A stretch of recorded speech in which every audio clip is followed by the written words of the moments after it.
Did this man really just say this after the game that Mbappe was the only good thing about Real Madrid when he literally costed you guys the game because you altered your defensive tactics because of him?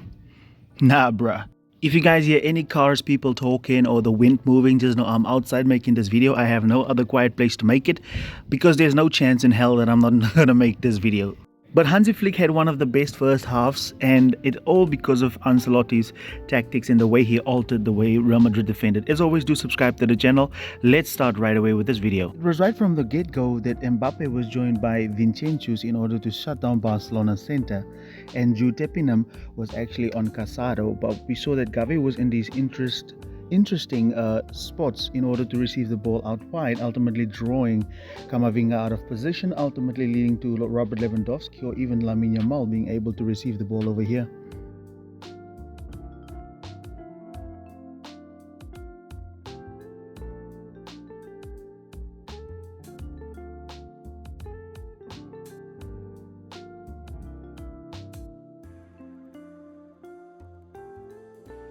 We have to remember here that Camavinga was actually in trouble for going so wide with Gavi because he was part of the double pivot.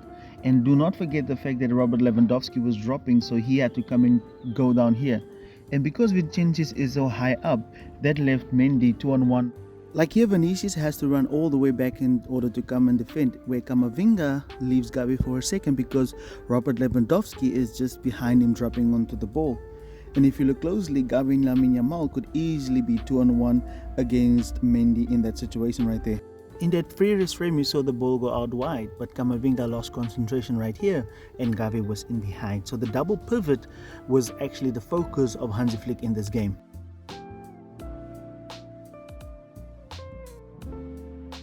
It may not look like Lewandowski had a big impact on this game, but he had a huge influence on what Camavinga was doing. Because with the positioning of Gavi, he didn't know should he block down the center or cover Gavi. Because either way, that would mean that Barcelona would get access towards the middle.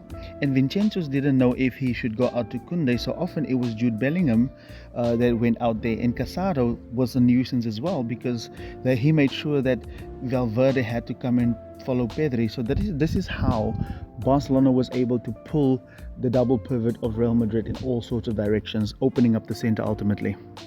I think Barcelona started operating in a flat 4-3-3 because Hansi Flick noticed that Real Madrid was defending in a 4-4-2, meaning we had a numerical advantage in the midfield, ultimately controlling the game.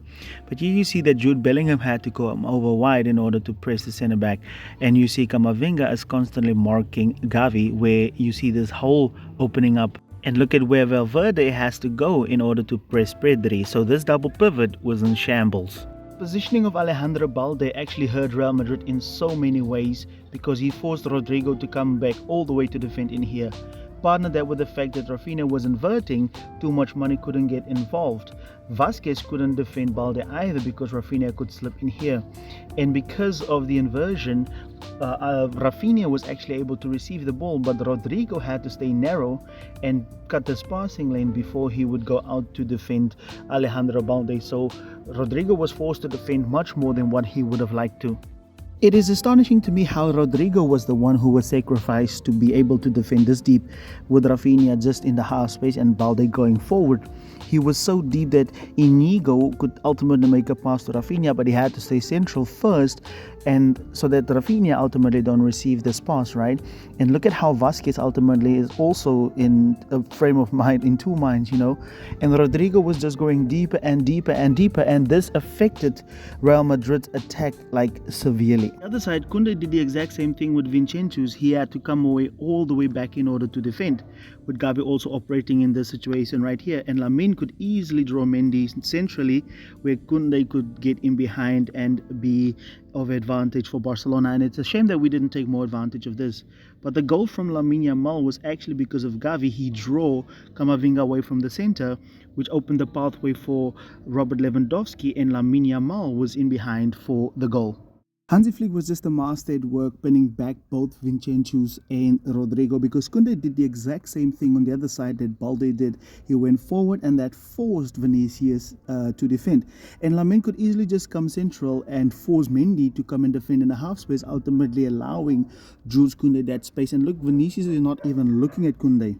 Like I said, I wish we could just we would have taken more advantage of this, because Vinny is not even looking at Kunde, and Kunde has so much space on that right wing to take advantage of. And this is the goal of Lamine, where he finally decides to go and press Kunde, and the option now is Kamavinga having to close down Gavi, but Robert Lewandowski drops deep with Kamavinga so wide, and Rudiger ends up following Robert Lewandowski, and that means that we have Lamine Yamal in behind for the goal. So this is orchestrated tactics. It's not by accident that Barcelona scored these goals. We scored it because of the tactics that we had, and Gavi in particular in the situation. Ancelotti realized that if Real Madrid wanted to have any chance at winning this, they needed to have pressure up front.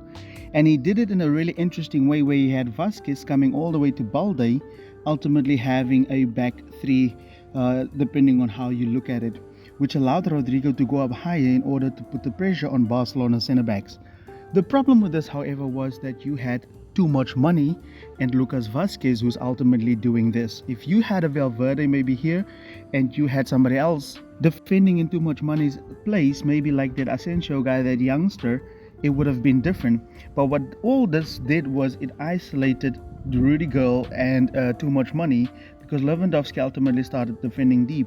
And this is where Kunde found that miraculous ball through here, and Rafinha was in on goal. So Ancelotti did the right thing, but he had the wrong players for that, what he wanted to do. This would have been a super decent tactic if it was different players, because look at how Lucas Vasquez has to come out in order to allow Rodrigo to go forward and actually push and put pressure on Kubarsi in this situation. But not even long into that tactic, when Vasquez did that, you saw that Lamine Yamal was almost through on goal, just one pass, because the attack was so isolated. Look at the distance between too much money and Lucas Vasquez. That was, the commentator actually said you could run 6 buses through them over there, which is amazingly crazy, right? Because these guys has no clue that Rafinha is there, and Lucas Vasquez is arriving late towards Rafinha because he's so high up the pitch. And Too Much Money is not just aware of this, and Lewandowski was immensely important for Barcelona, even though it doesn't look like that on paper, but he was incredibly important for the team last night. I'm sure you heard a lot of noises of people talking in the background, dogs barking, taxis and all of that. That's because I made this video outside, and I'm sorry it took so long for me to drop it. I hope you guys don't mind it. I'm just gonna make videos wherever I can, because it's important that I drop these videos for you guys. But what a performance from the guys, sensational. This was obviously just the first half. If you want to see an analysis on the second half, please let me know down in the comment section. But as always, do subscribe to the channel. It's going to help us a lot to get this family to grow. We're going to start posting regularly again. I will see you guys on Thursday.